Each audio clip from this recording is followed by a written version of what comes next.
എൻ്റെ എത്രയും പ്രിയപ്പെട്ടവരെ, പുതിയൊരു വീഡിയോയിലേക്ക് എല്ലാവർക്കും സ്വാഗതം. ഞാൻ നിങ്ങളുടെ സ്വന്തം സുരേഷ് പൂനൂർ, പൂനെ. നമ്മളൊക്കെ ചെറുപ്പകാലത്ത് ഒരുപാട് വിചാരിച്ചിരുന്നു. ചെറിയ കുട്ടിയാകുമ്പം ഒരുപാട് റിസ്ട്രിക്ഷൻസ് അല്ലേ, വീട്ടുകാരുടെ വക കർശനമായ പല താക്കീതുകൾ. അങ്ങോട്ട് പോകരുത്, ഇങ്ങോട്ട് പോകരുത്, അവിടെ നോക്കരുത്, ഇവിടെ നോക്കരുത്, നേരത്തെ എഴുന്നേൽക്കണം, കുളിക്കണം, സ്കൂളിൽ പോകണം, പഠിക്കണം. അങ്ങനെ നമ്മൾ ഫെഡപ്പായി. ഇത് ഒരുമാതിരി എല്ലാവരുടെയും ചെറുപ്പകാലത്ത് സംഭവിച്ചുള്ള കാര്യമാണ് അല്ലേ. ഞങ്ങളൊക്കെ നാട്ടിൻപുറത്ത് ജീവിച്ചിരുന്നവർക്ക് കൂടുതൽ സ്ട്രിക്റ്റ് ആയിരുന്നു. അധികം നേരം കിടക്കാനും പറ്റില്ല, പെട്ടെന്ന് എഴുന്നേൽക്കണം എന്നൊക്കെ ഞങ്ങൾ ചെറുപ്പത്ത് 5 മണിയാകുമ്പോഴേക്കും ഞങ്ങൾ വിളിക്കുമായിരുന്നു, ഉണർത്തിയിടുമായിരുന്നു. അവിടെ എഴുന്നേറ്റ ഉടനെ 2 നായ്ക്കളുണ്ട്, അതിലൊന്ന് ആൾക്കാരെ കടിക്കുന്നതാണ്. അപ്പോൾ തന്നെ രാവിലെ തന്നെ പിടിച്ച് ചങ്ങലയെ കെട്ടണം. കെട്ടിയില്ലെങ്കിൽ അത് പിന്നെ പ്രശ്നമാണ്. ആ റോട്ടിലൂടെ ആരെയും പോകാൻ സമ്മതിക്കില്ല. പണ്ടൊക്കെ നാട്ടിൻപുറത്ത് അങ്ങനെ ഇപ്പോഴത്തെ വീടുള്ള പല വേലിയൊന്നുമില്ല. മതിലുണ്ടാകും, പക്ഷേ അങ്ങനെ ഒരു എന്താ പറയുക, ഒരു ഗേറ്റൊന്നും നമ്മൾ ഇടാറില്ല. അതുകൊണ്ട് അതൊക്കെ വലിയ പ്രശ്നമായിരുന്നു. പിന്നെ നമ്മുടെ മൂത്ത ചേച്ചി ഞങ്ങളുടെ കൂട്ടത്തിൽ ഇല്ലായിരുന്നുകൊണ്ട് എൻ്റെയും ചേട്ടൻ്റെയും ഒക്കെ പരിപാടിയായിരുന്നു മിറ്റടിച്ച് വരിക എന്നുള്ളത്. അമ്മയും അച്ഛനും അധ്യാപകരായിരുന്നു. അപ്പം നേച്ചറലി അമ്മയ്ക്ക് സമയം കിട്ടില്ല. ഒരുപാട് കാര്യങ്ങൾ, ഭക്ഷണമൊക്കെ ഉണ്ടാക്കി വെച്ച് പോകണം. പിന്നെ ഒരുപാട് പണിക്കാരൊക്കെ ഉള്ള സമയമാണ്, അവർക്കെല്ലാം ഭക്ഷണം റെഡിയാക്കിയിട്ട് പോകണം. പിന്നെ അച്ഛനാണെങ്കിൽ രാവിലെ എഴുന്നേറ്റ് ആ പറമ്പുകളൊക്കെ ഒന്ന് കറങ്ങി വരും. വാർത്തകൾ കേൾക്കണമെന്ന് അച്ഛന് നിർബന്ധമായിരുന്നു. അച്ഛൻ കേട്ടിരിക്കും. അച്ഛൻ ആദ്യം എഴുന്നേറ്റ ഉടനെ കട്ടൻ കാപ്പി കിട്ടിയിരിക്കണം. ഞങ്ങൾ വയനാട്ടുകാരനാണ്. വയനാട്ടുകാർക്ക് പ്രത്യേകത എന്ന് വെച്ചാൽ രാവിലെ എഴുന്നേറ്റ് ബെഡ് കോഫി എന്ന് പറഞ്ഞ കട്ടൻ കാപ്പി കിട്ടിയിരിക്കണം. അത് കഴിഞ്ഞ് അവരുടെ എല്ലാ പ്രഭാത കർമ്മങ്ങളും തുടങ്ങുള്ളൂ. അതൊരു ഹാബിറ്റാണ്. അപ്പോൾ അങ്ങനെ അച്ഛനും സ്കൂളിൽ പോകണം. പക്ഷെ അച്ഛൻ ആ കറങ്ങി തിരിച്ചിവിടെ വരുമ്പോഴേക്ക് പല ആളുകളും പല പ്രശ്നങ്ങളായിട്ട് വന്നിട്ടുണ്ടാവും. നമ്മുടെ നാട്ടിൽ അന്ന് പറയും പഞ്ചായത്താക്കുക. അപ്പോൾ അതൊന്ന് ഒത്തുതീർപ്പാക്കാൻ, പറഞ്ഞു തീർക്കാൻ പല പ്രശ്നങ്ങളും ആ 2 കൂട്ടരെ അച്ഛൻ വിളിച്ചിട്ടുണ്ടാവും. അച്ഛൻ സ്കൂളിൽ 10 മണിക്ക് മുമ്പ് എത്തണം. അത് 9:50 ആകുമ്പോൾ അവിടെ എത്തിയിരിക്കണം. പക്ഷെ അതിന് മുമ്പ് ഈ രാവിലെ ആളുകൾ വന്നിരിക്കും. അപ്പോൾ അച്ഛൻ്റെ 7:30, അന്ന് 2 വാർത്തകളല്ലേ, പ്രാദേശിക വാർത്തകൾ 6:50 രാവിലെ. അത് കഴിഞ്ഞ് 7:25 മുതൽക്ക് 7:35 വരെ പ്രധാന വാർത്തകൾ, ഡൽഹിയിൽ നിന്നുള്ള വാർത്തകൾ. അതും കേട്ടിട്ടാണ് അച്ഛൻ്റെ ദിവസം തുടങ്ങുക. അപ്പോൾ അച്ഛനൊരു പേപ്പർ വന്ന് നോക്കിക്കൊണ്ടിരിക്കുമ്പോൾ ആളുകൾ വന്നിരിക്കുന്നുണ്ടാവും. അച്ഛനവിടെ പുറത്ത് വരാന്തയിൽ ഒരു കസേരയിട്ടിരിക്കും. ഒരുപാട് കാര്യങ്ങൾ ചർച്ച ചെയ്ത് തീരുമാനങ്ങളാക്കലും ഒക്കെ അച്ഛൻ്റെ പരിപാടിയായിരുന്നു. അന്ന് പലരും അങ്ങനെ കേസായിട്ട് പോലും പ്രശ്നങ്ങൾ ഉണ്ടാക്കാറൊന്നുമില്ല. അതിർത്തി തർക്കങ്ങളാവും. ചിലപ്പം ഈ തോട്ടിൽ നിന്ന് വെള്ളം നമ്മൾ പറമ്പിലേക്ക് തിരിച്ചു വിട്ടത് രാത്രി ആരോ തിരിച്ച് അങ്ങോട്ട് വിട്ടു, അതൊക്കെ ആയിരിക്കും ചെറിയ പ്രശ്നങ്ങളായിരിക്കും. അതെല്ലാം പറഞ്ഞ് തീർക്കുന്നു. അത് കണ്ട് അച്ഛൻ സ്കൂളിൽ പോകുന്നു. അപ്പം ഞാൻ അന്ന് പഠിക്കുന്ന അച്ഛൻ്റെ സ്കൂളിൽ തന്നെ, ചെറിയ ക്ലാസ്സിൽ, വീട്ടിൻ്റെ അടുത്തുള്ള. ഉച്ചയ്ക്ക് ഞങ്ങൾ 2 പേരും ഒന്നിച്ച് വരുന്നു. അപ്പോൾ ഇഷ്ടംപോലെ കോഴികളുണ്ട്. കോഴി മുട്ടയിട്ടുണ്ടാവും. അതിൽ നിന്ന് 1-2 മുട്ട എടുക്കുന്നു, ഫ്രൈ ചെയ്യുന്നു. അച്ഛനും ഞാനും കഴിക്കുന്നു.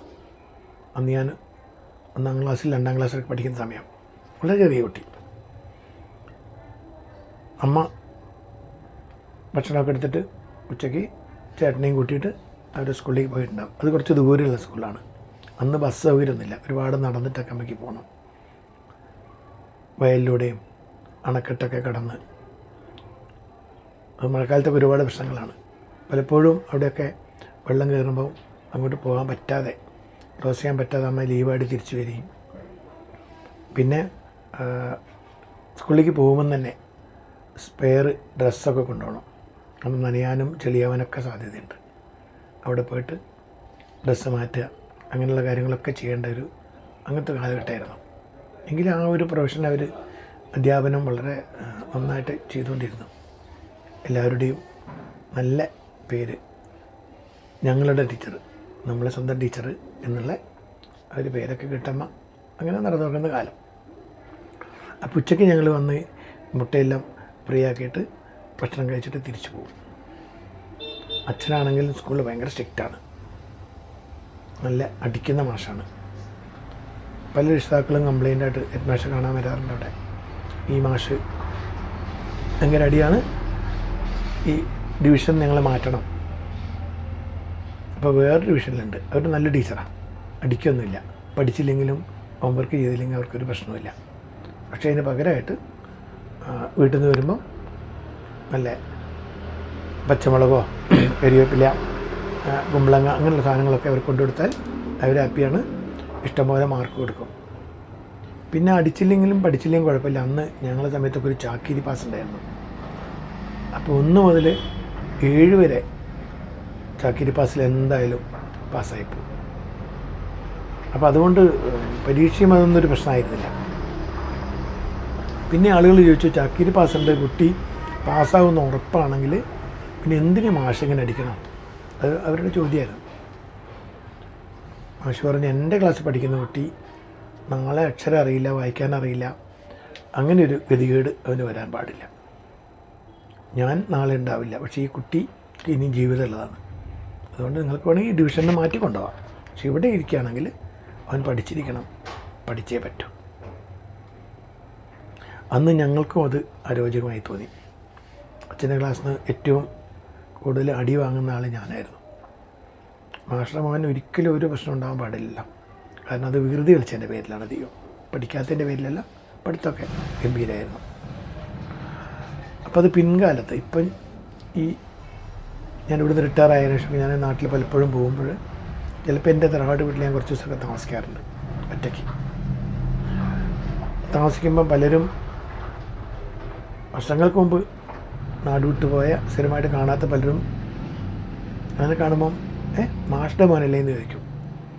ആ മാഷ്ടെ മോനല്ലേ എന്ന് ചോദിക്കുന്നതിൽ അവരുടെ കണ്ണിലൊരു തിളക്കവും ഒരു ആദരവും ഒരു പേടിയും ബഹുമാനമൊക്കെ കാണാൻ സാധിച്ചിട്ടുണ്ട്. അവർ പറയും, അന്ന് മാഷ് പഠിപ്പിച്ചുകൊണ്ടാണ്, മാഷ് കാരണമാണ് ഇന്ന് ഞങ്ങൾ നല്ലൊരു ഭാവിയിലെത്തിയത്, അല്ലെങ്കിൽ നമ്മളൊരിക്കലും എവിടെ എത്തില്ലായിരുന്നു. അപ്പോൾ അന്ന് അടി കൊണ്ടെങ്കിലും അന്ന് ചീത്ത കേട്ടെങ്കിലും പിന്നീട് അവർക്ക് ബോധ്യമായി ഈ ഒരു വിദ്യാഭ്യാസത്തിൻ്റെ പ്രത്യേകത, പഠിച്ചിരിക്കേണ്ടതിൻ്റെ അറിവിൻ്റെ ഒക്കെ ഒരു ഗുണം മനസ്സിലായി. പക്ഷേ ഇന്നത്തെ ആ കാലഘട്ടം മാറി അല്ലേ? ഇന്ന് നമുക്കിങ്ങനെ അടിക്കാനൊന്നും പാടില്ല. കുട്ടികളെ അടിച്ചാലൊക്കെ കേസാണ്. കുട്ടികളെ അടിച്ചതിൻ്റെ പേരിൽ, അവർ പഠിക്കാതെ വന്നതിൻ്റെ പേരിൽ, അവരെ ഡിസിപ്ലിൻ ശ്രദ്ധിച്ചതിൻ്റെ പേരിൽ ജയിലിൽ കടന്ന അധ്യാപകർ ഇന്ന് നമ്മുടെ സമൂഹത്തിലുണ്ട്. ഒരുപാട് മനസ്സുകൊണ്ട് ദുഃഖിക്കുന്ന, ആത്മാർത്ഥമായി ജോലി ചെയ്തതിൻ്റെ പേരിൽ മാത്രം ദുഃഖിക്കുന്ന അധ്യാപകർ. നമ്മൾ രക്ഷിതാക്കളെല്ലാം അവരെ അവമാനിക്കുക ചെയ്തു, ഒരിക്കലും അവരെ സപ്പോർട്ട് ചെയ്തിട്ടില്ല. കുട്ടി പഠിച്ചാൽ അതുകൊണ്ട് ഗുണം കുട്ടിക്കും നമുക്കുമാണ് അല്ലേ? നമ്മുടെ വീട്ടിൽ പഠിച്ചാൽ നമ്മൾ ഗുണമല്ലേ? അവരുടെ ഭാവി സുരക്ഷിതമാവും. അപ്പോൾ അങ്ങനെ പഠിക്കാനോ അല്ലെങ്കിൽ അവരുടെ ഒരു അച്ചടക്കത്തിൽ മുന്നോട്ട് കൊണ്ടുപോകാനോ ശ്രമിച്ചൊരു അധ്യാപകനെ നമ്മൾ എതിർക്കുക എന്ന് പറഞ്ഞാൽ ഏറ്റവും വലിയ തെറ്റാണ്.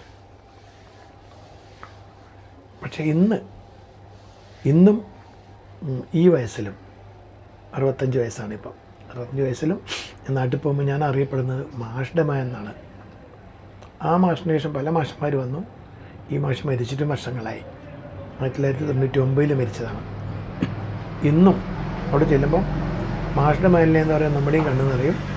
കാരണം അന്ന് കുറ്റപ്പെടുത്തിയവരൊക്കെ ഇന്ന് ആ ഒരു ബഹുമാനത്തോടെ പറയാം. അവരിപ്പോഴും പറയാം, അങ്ങനെ ഒരു മാഷ് അവിടെ ഇല്ലായിരുന്നു. അത് കേൾക്കുമ്പോൾ വളരെ സന്തോഷം. പല മാഷന്മാരും വന്നുപോയി, ഇപ്പോഴും പല മാഷന്മാരും അവിടെ ഉണ്ട്. അവരൊക്കെ എല്ലാവരോടും സൗഹാർദ്ദപരമായിട്ട് കുട്ടികളായിട്ട് രക്ഷിതാക്കളുമായിട്ട് നിന്നിട്ട് മുന്നോട്ട് പോകുന്നവരാണ്, സാമൂഹിക പ്രവർത്തകരാണ്, ബാക്കിയെല്ലാ കാര്യത്തിലൊക്കെയാണ്. പക്ഷെ കുട്ടി പഠിച്ചിരിക്കണം, അല്ലെങ്കിൽ അവനെ പഠിപ്പിച്ചിരിക്കും ഞാൻ, എൻ്റെ ക്ലാസ്സിലാണെങ്കിൽ അവൻ പഠിച്ചിട്ടേ പോകൂ എന്ന് ദൃഢപ്രതിഷ്ഠയിരിക്കുന്ന, അങ്ങനെ ദൃഢപ്രതിജ്ഞ എടുക്കുന്ന ആരും അതിലില്ല.